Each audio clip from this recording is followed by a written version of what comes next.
Hi guys, my name is Jack, and today we're going to take a look at another horrible case with you, blind rage. Did you know that with the arrival of the holidays, the number of incidents increases? Crimes, assaults, robberies.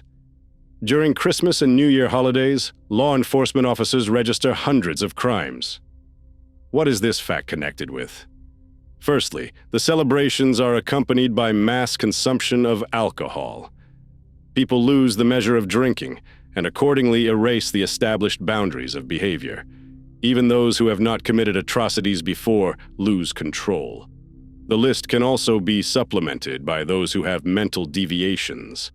When the spirit of unity, peace, and love permeates everything around, this category of society feels especially lonely and depressed.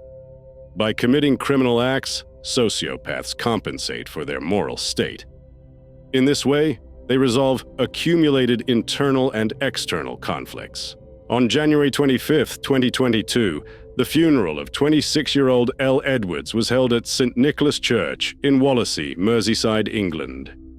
To see the beautiful young woman off on her final journey came several hundred people. The body of the young woman was delivered on a karate-catafalque drawn by 4 white horses. Her unexpected and ridiculous death could not be accepted by the family's siblings, and the cold-blooded crime, which occurred in full view of everyone, did not leave the lips of concerned citizens for a long time. A man stopped in the parking lot near the pub Beacon, located in Wallasey. The local establishment had a special flavor and was full of visitors on Christmas Eve. For hours on end, the stranger kept his eyes on the entrance to the establishment. He felt that this was the most opportune moment for revenge. In the run-up to the festivities, the attention of many would be lessened. This meant that if he carried out his plan, he would be able to get away unnoticed. When at last the target appeared on the horizon, he fired. With a sense of satisfaction, the perpetrator started the car and fled the scene. On December 24, 2022, there was no sign of trouble. The city atmosphere was filled with magic. Everyone was preparing for the upcoming holiday. The streets were not crowded. In search of missing products, some residents were actively shopping in stores. Those who had not yet bought gifts strolled through shopping centers. However, most citizens were at home with their families. Christmas is a time of gatherings and cozy company.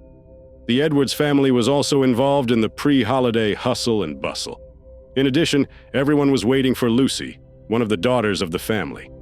To meet the upcoming holidays with her family, the girl flew in from Dubai. Her sister Ella was especially looking forward to Lucy's return. They were close in spirit and kept in touch despite the distance of thousands of miles. When the joyful moment of meeting occurred, the girls decided to cross paths with friends at the local pub, Beacon. There, they had a great time. They danced and sang in karaoke, joked and laughed a lot. It was calm and peaceful as never before. However, the general merriment was broken by loud clapping. "Are those fireworks?" someone asked in the crowd. No, the atmosphere of celebration was disturbed by someone's madness. At 11:50 p.m., 12 gunshots rang out at the entrance to the pub. The bullets hit 5 people, 4 guys, and 1 girl. Ella Edwards suffered 2 gunshot wounds to the head. Someone familiar with her attempted to give her artificial respiration, but the efforts were futile. Elle's condition was deteriorating. The injuries were too severe. After calling emergency services, ambulances arrived at the scene of the shooting. Having examined the victims, the medics made a preliminary conclusion. The 22-year-old suffered leg injuries, the 24-year-old guy was wounded in the arm, and the 33-year-old man's wrist was injured. The condition of 26-year-old Ella and the 28-year-old guy was deemed critical. On the way to the hospital, the unfortunate woman, without regaining consciousness, passed away. Ms. Edwards' injuries proved incompatible with life. Only a few hours before the crime, Elle had been talking to her father. "I was busy with Christmas preparations when the police reported what had happened," Tim Edwards later recalled. "It came as a real shock to our family. Everyone who knew Elle found it hard to believe what had happened. After all, she was so young and beautiful for her early demise. Did she really have ill-wishers in her entourage who were capable of such a thing? Elle Edwards was a very beautiful and cheerful girl. She worked as a beautician in a local beauty parlor and also worked part-time as a dental assistant. Despite her young age, she was established in life and had a good income. She was very goal-oriented and had no plans to rest on her laurels. Ella was not deprived of male attention. Nature awarded her with outstanding external data. Her friends noted that in addition to external beauty, her inner beauty stood out. She was very kind and positive. The character of Ms. Edwards allowed to find a common language even with the most capricious customers. For what the employee was on good account with the management. Thanks to the love of beauty and makeup, the girl was waiting for a brilliant future. However, life ordered otherwise. At the first stages of the investigation, there were no clues. The intruder attacked us suddenly as he disappeared. At the scene of the crime, he left only shell casings and victims bleeding. Detectives knew one thing for sure.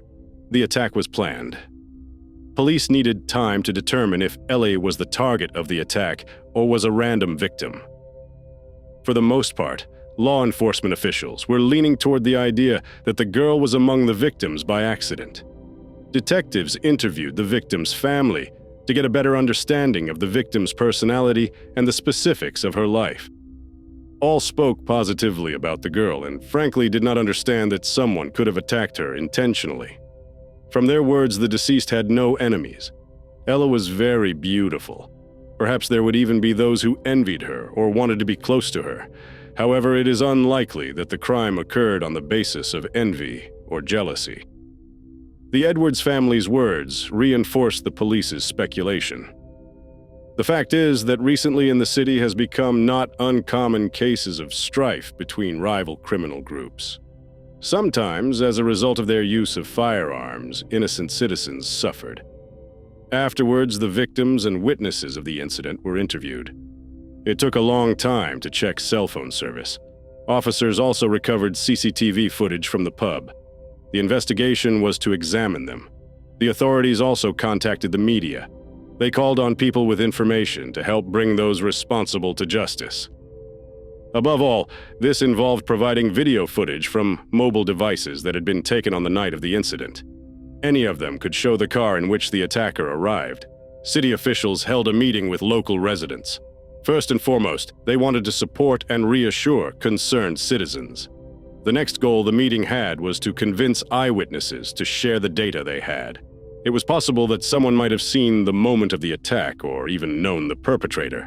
A group of volunteer activists was organized who went door to door and talked to citizens. The result of the work was not long in coming. It was soon established that the attacker left the pub parking lot in a dark Mercedes A-Class. CCTV cameras also showed that having pulled up to the establishment, the offender waited for some time. Apparently, he was choosing the most convenient moment for the attack. When Elle and other young people were outside, he fired shots. After that, he quickly got into a car and drove away. It was possible to establish the moment of the crime and the fact that the attacker was alone. However, it was not possible to determine where the intruder went, so detectives went door to door interviewing the residents. Hoping to identify the attacker, they described the vehicle and the circumstances of the incident. All city streets were patrolled around the clock. On December 25th, the funeral of the murdered girl was held. Despite it being Christmas Day, the site of the victim's last funeral was closed as a sign of grief and remembrance for the victims. The owner of the Beacon pub left a message on his social media page with words of support for the family of Elle Edwards. On the same day, her father laid flowers at the door of the establishment.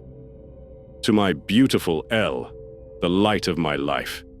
You will always be with us," he whispered. Already on December 26th, two suspects were detained. They were a 19-year-old Rock Ferry resident and a 30-year-old man from Tranmere. The woman was taken into custody on suspicion of conspiracy to commit a felony. 2 days later, another arrest was made against another Tranmere resident. The 31-year-old man was also suspected of conspiracy to commit a felony. At the time of his arrest, the two earlier arrestees remained at the station. The names of the detainees were not released due to lack of direct evidence. All three were soon released. The police failed to prove their involvement in the crime. The locals were angry at the rampant crime and the impotence of the police. Therefore, the detectives were forced to issue a statement again. They said that the investigation would continue until the culprit was identified and punished. It was still assumed that the shooting at the Beacon pub had been caused by a feud between local gangster clans. And the unfortunate Elle Edwards was seen as a random victim. On December 30th, law enforcement reported that the three male victims had been released from the hospital, and the condition of the critically wounded 28-year-old had finally normalized. On January 3, 2023, police reported that about 150 pieces of data were obtained during the investigation. Among them was some very important information. It was found that the bullets fired by an unknown person could have been intended for Jake Duffy and Kieran Salkeld. The boys were part of a local gang. The group could not share a territory where illegal substances are traded with a rival clan. According to information obtained from closed sources, the two were seen scuffling on December 23rd. Apparently, the two did not take the fight that took place as a looming threat to their gang. Therefore, the next day the bandits went on vacation to Mayak. By their appearance there, they put the other visitors in the gunman's crosshairs. At the same time, thanks to video surveillance systems, managed to track the car on which the criminal left the scene of the crime. However, the intruder was ahead of the detectives. New Year's Eve turned out to be as turbulent as Christmas. The police station received a report of a fire near the Beacon pub. When officers arrived at the scene, they found a car matching the description of the wanted vehicle. Despite the fact that the vehicle burned out completely, the examination confirmed its identity. Apparently, the perpetrator knew that the police were on the trail, so he set the fire in order to destroy the evidence. It was also possible to establish that the car was stolen. On January 11th, the total number of people suspected in the murder of Elle Edwards rose to 5. Detectives said they had made an arrest of a 22-year-old man and a 23-year-old woman from Wirral. On January 13th, police announced the capture of the perpetrator of the shooting. He turned out to be Connor Chapman. Despite his young age, the boy was well known to police and the criminal world. He had a long record of robbery, hooliganism, threatening behavior, and aggravated carjacking. The latter offense was a real star attraction as he made headlines in many newspapers. He has been charged with several offenses in the current case. At the same time, the 23-year-old woman who was detained was released on bail. The investigation continued. It turned out that on the afternoon of December 24th, there was a scuffle between two rival groups. The cause was an area near a wooden church located in Beechwood. The altercation was very violent, but no compromise was reached. Somehow Chapman became aware that several of his enemies were celebrating Christmas Eve at a local establishment. Instead of spending his first Christmas outside of prison in 4 years with his family, Connor opted for revenge. So Elle Edwards really was in the wrong place at the wrong time. And Chapman wasn't acting alone. Investigators managed to find out the name of another defendant in the case. It was 20-year-old Thomas Waring. The guy was taken into custody. He was charged with possession of firearms and assisting a criminal. During a search of Thomas's home was found significant evidence for the investigation. It was a videotape taken before the incident. It shows Connor picking up a gun and saying he was going to get even with someone. After the shooting, the perpetrators hid the stolen car.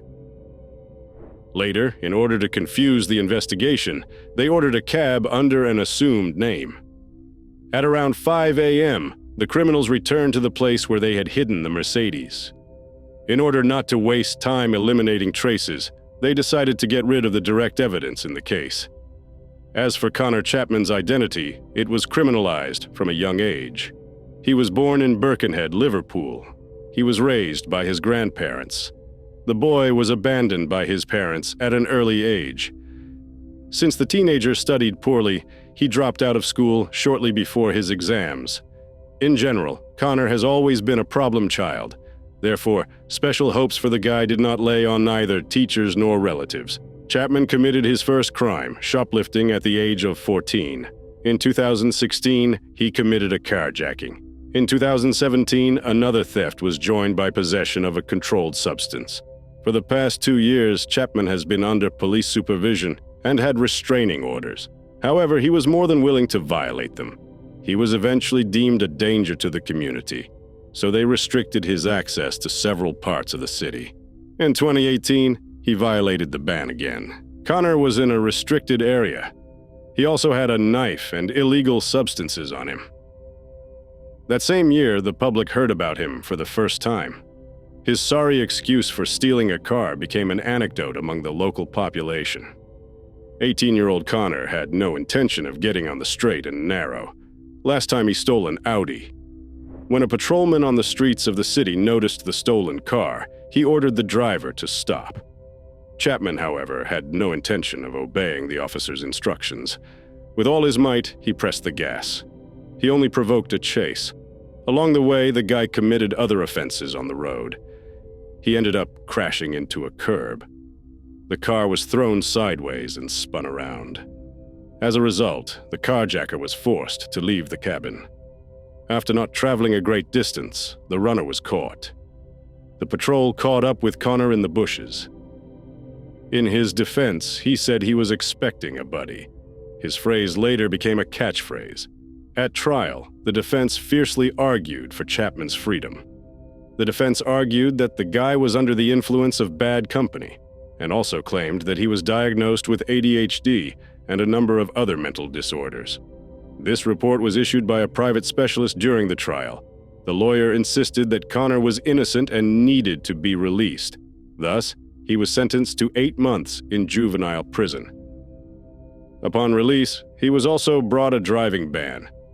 This was a fairly minor punishment for a repeat offender who had 14 convictions for 30 criminal episodes. The young criminal clearly had no intention of stopping and spit on all societal rules. In January 2020, Connor went on trial again. This time, he was sentenced to 10 months in prison for being caught in a public place with pockets full of illegal substances. After serving his sentence, he was arrested again for 5 episodes of the offenses. At the same time, Chapman boasted of questionable accomplishments. He proudly claimed that he spent more time in prison than he did on the outside. Eventually, by the time he was 20 years old, he had received 19 convictions for 43 felonies. 6 months before the horrific incident at the Beacon pub, Connor was tried again. The lawyer insisted that the guy had realized everything and was finally ready to reform. Chapman himself confirmed the words of the stitch-up.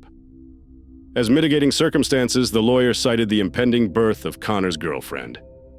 Pressing on pity, he said that the first child was born when the guy was behind bars. At the time of the last trial, the police were aware that Connor was in a gang and selling illegal substances. However, oddly enough, he was only tried for burglarizing a house and stealing a couple of electric motorcycles. Perhaps there was corruption involved in the case. At least the high-priced lawyer worked off the fees he was paid. Amazingly, everyone recognized that the guy was dangerous.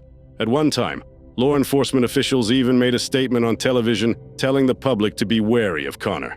After committing a crime, he would serve his sentence and then be released again. It's a vicious criminal cycle. However, there was no good reason for Chapman's isolation. Most likely, it was due to the fact that no one was seriously hurt by his actions.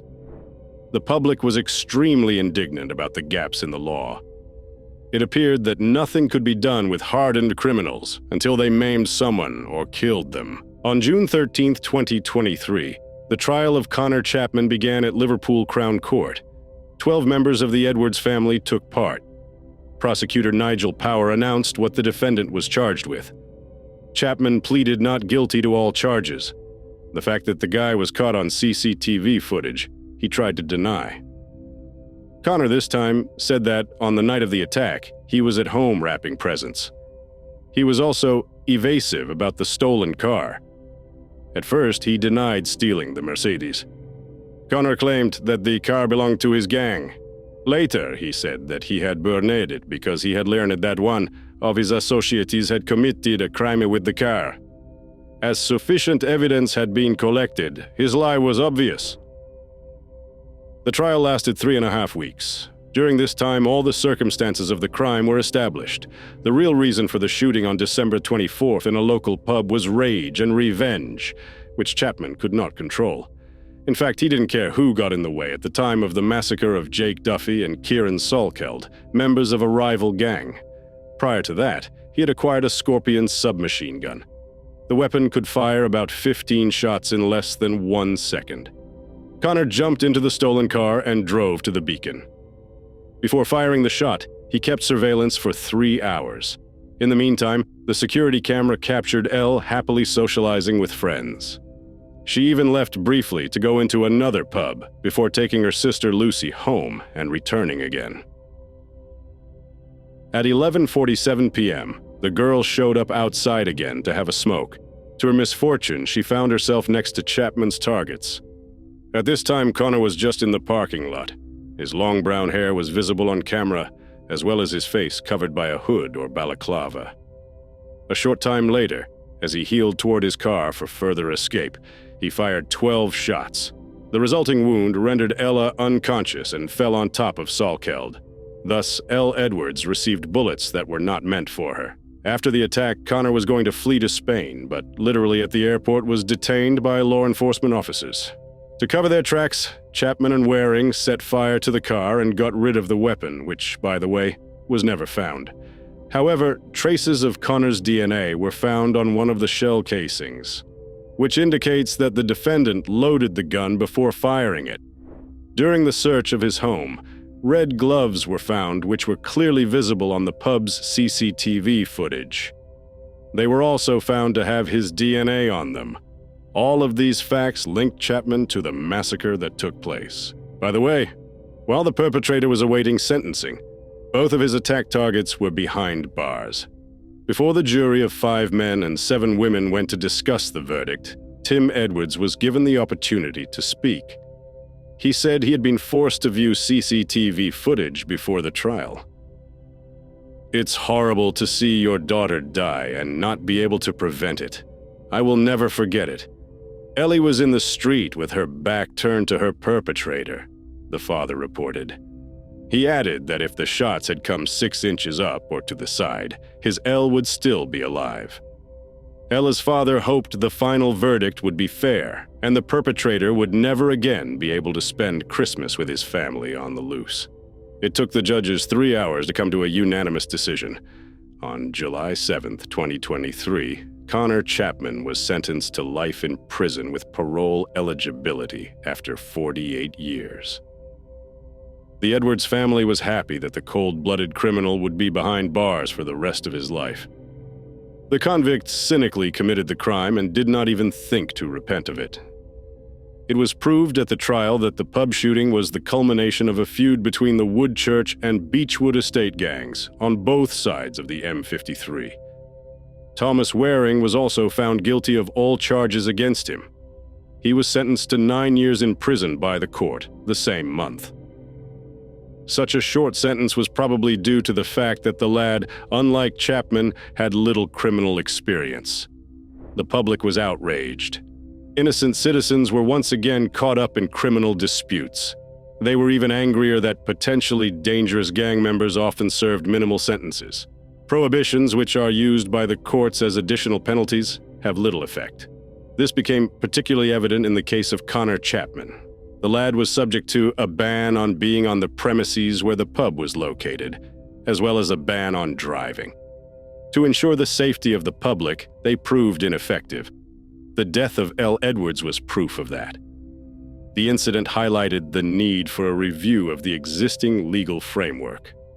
In addition, the brazen attack once again highlighted the problem of firearms availability. After several similar deaths in the county of Merseyside, the government has allocated $350,000 to implement a pilot program. It is linked to reducing gun crime across the region. Tim Edwards also announced the organization of a fund to support victims of gun violence. One of the main goals of the national authorities should be to reduce the number of guns in the hands of civilians and criminal gangs. Father Elle expressed his views. He also added that carrying weapons, even for children, is becoming the norm. The younger generation is particularly vulnerable to what they see and hear. Mr. Edwards recalled that during his childhood years, he never heard of any of the kids picking up a gun, much less knowing where to get one. In his words, everyone has become very vulnerable in today's society. People are not safe anywhere. An attack can happen in a private home, on the street, or in a crowded place. A prime example of this was the party at the Beacon Pub on Christmas Eve 2022. A celebration that should have been full of joy and warmth for Elle Edwards turned into an irreparable tragedy. Thanks for watching, guys. That was Jack with you. Subscribe to the channel. There are many shocking stories ahead.